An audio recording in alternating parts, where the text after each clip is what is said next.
To kick us off, it's Lights, Camera, Action, returning to London's Sundance Film Festival as we speak to directors Greg Camalier and George Tillman Jr. on their new independent films Muscle Shoals and The Inevitable Defeat of Mr. and Pete. Flying all the way in from the US of A, Greg's documentary trails an iconic music movement stateside, whilst George Tillman Jr. works with Alicia Keys and casts Jennifer Hudson in a coming-of-age story. At different points in time on this planet, there are certain places where there is a field of energy.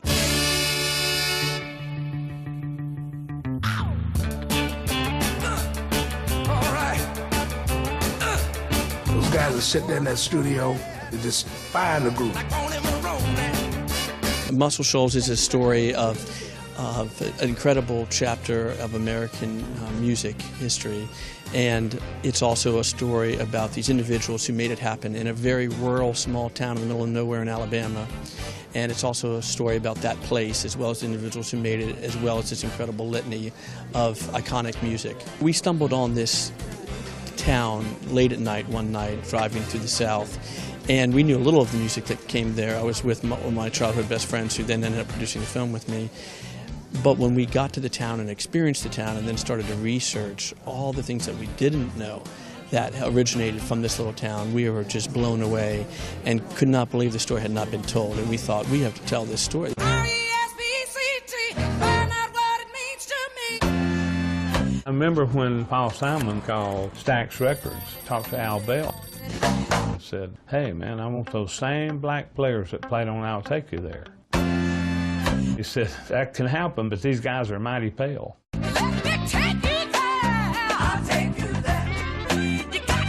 We started to explode. The world was coming to Muscle Shoals. You thought you hadn't found a good girl.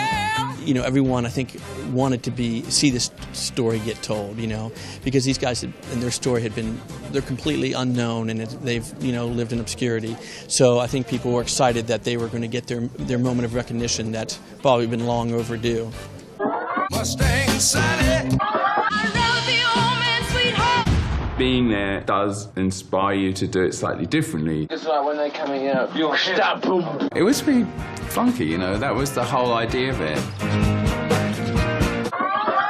They've definitely left a lasting mark on, you know, they've touched people's lives. I mean, this music, you know, it spans so many genres of music, and so much iconic music that people don't realize. Like, some of this music has touched their lives. They just didn't know it was from Muscle Shoals.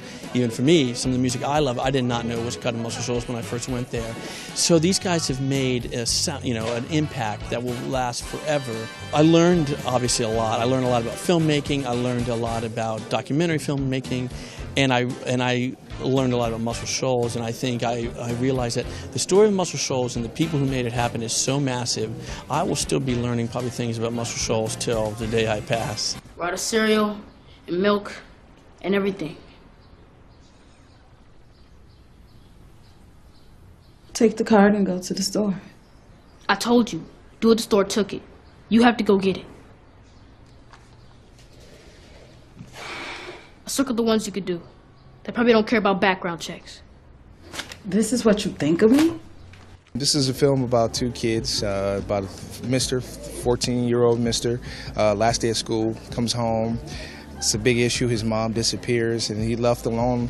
She left him with an 8-year-old kid to take care of himself, and he has to survive all summer with no food, no electricity, and he have to dodge the police because they get caught by the police. They go to foster homes, and it's really about a film about friendship and about survival, about how these two kids has to continue to survive, and it's a very inspirational film, and I'm very proud to be a part of it. One of my old assistants, after I finished the movie, I just finished rapping Notorious B.I.G. movie. He gave me a script. Just take a look at it. His friend of his wrote it. I was like, a friend. It's going to be horrible, you know. So I sit down, start reading. I couldn't put it down.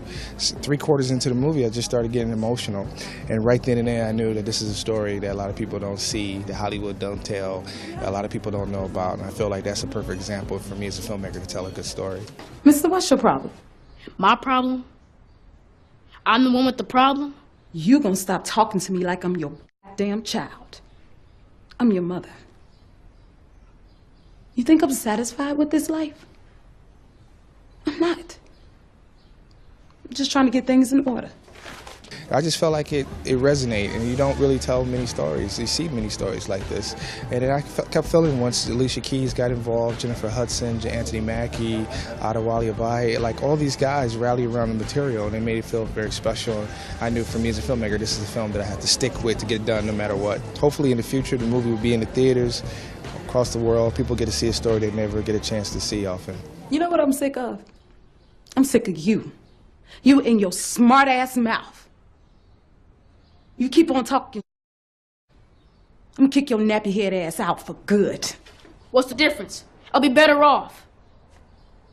That's what I'm talking about. You just know everything, don't you? Don't you?